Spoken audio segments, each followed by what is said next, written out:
Mahanoy. This call is subject to recording and monitoring. To accept charges, press 1. To refuse charges, press 2. If you would like, thank you for using Securus. You may start the conversation now. That's all they do.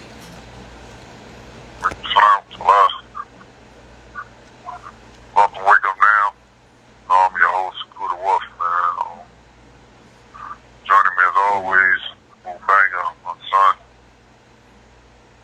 So, today we talking about our kids returning back to school.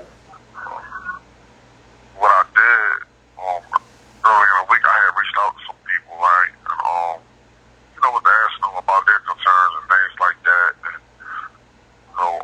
what does that picture look like for them in regards to their kids going back to school? What type of concerns that they had?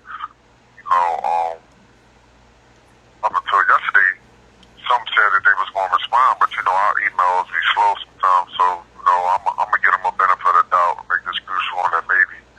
I just didn't get it yet. But yesterday, however, I spoke to someone that's a close friend of mine.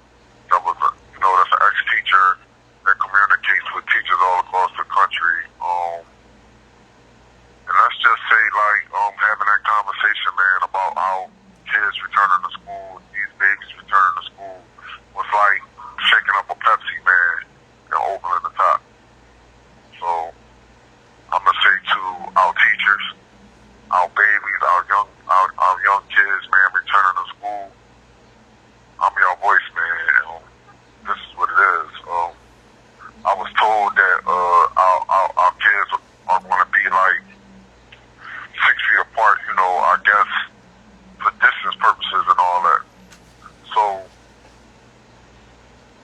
some of the parents and the teachers were saying that's kind of too restricted. If you think about it, let's think about little kids, right? And how they interact with one another on a daily basis, and then they gotta go to school, and now they gotta stay in a certain section. How does that work for them?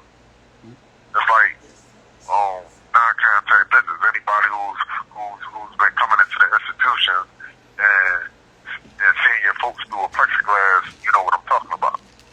How do these kids operate through plexiglass, separating them in the classrooms and stuff like that? How is this normal for them? Think about the mentality of our kids. Think about how traumatic they will be for them. But our country is so much in a rush to show we're on top of our game, we doing this, we doing that, we got this figured out, this, that, and the third. No, you don't. I watched on the television where Tyler Perry opened his studio, right, and the expenses that it cost him, $18 million, to guarantee the safety of the people that's coming to film on his property. The country ain't putting that out for every school. So how can you guarantee our kids going to be safe just by putting plexiglass up or whatever, and just expect them to operate normally? This is going to be okay for them. Mentally, they're going to be cool. Looking at their friends through a plexiglass and doing their homework, doing their schoolwork and things like this. And then let's think about our teachers. They're not janitors. So if you don't have an on-call janitor that's going to clean, and be around, every nanosecond to make sure that everything is okay, how can you guarantee that our kids are going to be safe and they're not going to touch nothing, they'll touch their eyes? This is a call from Pennsylvania State Correctional Institution, Mahanoy. This call is subject to recording and monitoring. And, and things like that. If you paid attention to the news, what about Georgia? They sent their kids back to school. What was the result? All the kids were sick. So you would think that sending our children back to school in Philadelphia and any other state, in this country, is going to be safe when another state tried this and it didn't work? What about when the kids go to recess? It's supposed to be their downtime. Have fun, enjoy their time with their friends or, their classmates or something like that. They said that they have boxes that the kids have to be in. Two children per box. It's like a hopscotch box. Where's the fun at for the kids? They can't move nowhere. They can't do nothing. Kids are used to touching and playing with each other. How do they do this being separated? Then they talk about, they may do classes where on certain days is A through M and then other days is N through Z and all. Like, are you serious? And you expect these kids to learn all the stuff that's going on and stuff like that? Do you think our kids really understand the severity of the situation? Or what's going on? You really think that parents at home is really talking to their kids about what coronavirus is, what COVID-19 is, and that they can't do this and can't do that? Imagine telling a small child, oh, you can't hug your friend, you can't shake your friend hand, you can't take nothing from your friend, oh, don't do this and don't do that. You got a hard time stopping your child from doing stuff in the house, let alone when they're at school. They saying that the parents now, right, gonna have to send their children to school. This is a call from Pennsylvania State Correctional Institution, Mahanoy. This call is subject to recording and monitoring. They gotta send their kids to school with food. So let me ask you this question. Who's giving them the money to pay for this food that these kids gotta take to school every day? Who's paying for this? You understand what I'm saying? That the White House and the people that's under them and these governors and all that, right, have said, okay, we're losing money here, we're doing this, we're doing that, we got to get the country back in order, so let's send our kids to school, and basically it's on a trial basis. Whatever happens, like, figure it out, right? But they really got no plan. So you're basically rolling the dice with sending your kids to the school in hopes that they don't come back home and get their whole household sick. What about our teachers and how petrified they are to return back to school and deal with across the country? Did they even think about that? These teachers have families of their own that they got to worry about. You think they want to go to a school that all these kids going to be running around could possibly get sick and get them sick and they can't return to their family? What sense does this make? Then they talk about the kids might have to wear goggles and gloves and masks. So explain to me how these kids are going to manage.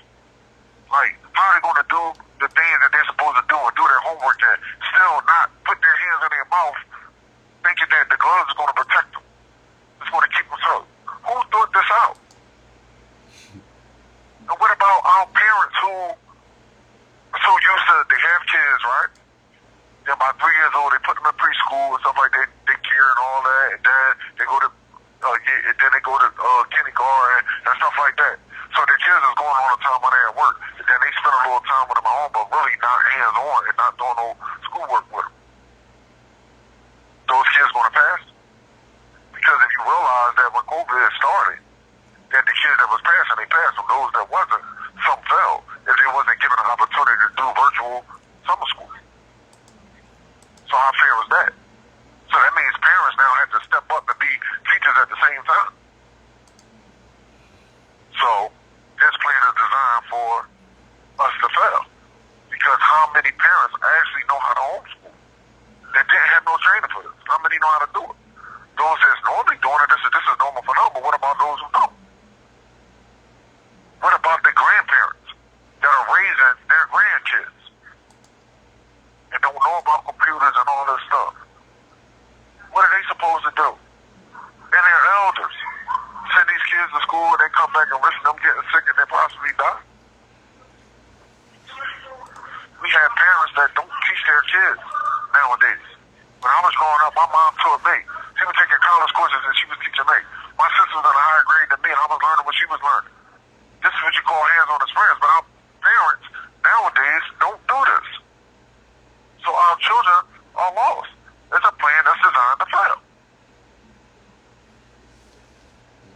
How do our children adjust to doing homework when the parent may not be there to assist them, and they have to go back to school and may not have the teacher work with them and teach them and help them because they're too worried and being too concerned about if they're going to get sick. Did anyone think of these questions? And who has the answers to these questions? I want to know what response do you have to this, man? Like, you out there, I got a lot of these concerns, having a conversation, and I heard, the need for understanding of this, but you're out there, you see what's going on. Tell me, how do you feel about how these babies returning to school with the risk that's at hand? I just feel like they selfish. You feel me? I just feel like the system, the school system, Philadelphia is selfish. I just feel like everybody, like every state, is just being selfish at this moment. You feel me? Because like you still have a virus have yet to be cured. You feel me? You sending thousands of kids back to school. You see what I'm saying? Especially them households that got like 4 or 5 kids. Now, you go to school, come back, you get sick, and your whole family's sick. Now, your child missing out on school. By him missing the days of school, he's failing his classes. Or she's failing her classes. You see what I'm saying? So it's like, this virus is a risk through everything. They're not thinking about this. Honestly, it would have been smart if they're just like, everybody continue doing the online school that they have done when this virus first had started to finish out the school year. You see what I'm saying? Until they actually find a cure for this. Because by you sending your kids back, you risking it. You never know what can happen. Have you been paying attention to the news where they saying that there may not be a cure for coronavirus? No, I haven't paid attention to that, but I heard about it. So what do we do then? We just function like it's normal to just walk around with masks and gloves on and goggles for the rest of our lives? And expect our children to adapt to this and think that it's okay? Because most kids, right, won't take the mask on their face. Like, I know a child that's 7 years old that's about to be 8 in about 11 days who has about 5 masks and sometimes don't know where none of them at. So we live in a country now where the people that's supposed to be in charge, where we're supposed to have the best country that have all the best scientists and biologists and all this stuff going on, right? Where you don't have enough tests for everybody, right? Because and then some of this test that you need to make sure that a person isn't positive costs a lot of money. So you're not going to spend all that money and make sure they're there, but these kids will need to be tested every day. Who's going to do that? Who's paying for that? That's what I'm saying. Like, we have a system that's designed to fail, and our babies are our future, and if they're not safe, then what happens? Our lineage die off, man. So if you're paying attention, the people that's in charge, do they really care about the safety and well-being of our babies, our children, the future of our children? Is this country really split where only white American kids have everything that they need and they're going to be successful because their parents are out of homeschool, so they're going to be cool, they don't have to come into schools and all that, but because the minority community don't really have the money, we're going to force them to school, and if they don't go, then they're just going to fail them, and that's just what it is? Even now, after watching a man being killed on television, where y'all say that y'all trying to change things and make everything equal and fix things and show people that, America shouldn't be divided like this, you're forcing our children in these communities to go back to school where the parents don't have the money to do all the things that you need them to do to keep their children safe. We need some answers to our questions, man. We got parents already concerned, teachers already concerned, principals concerned.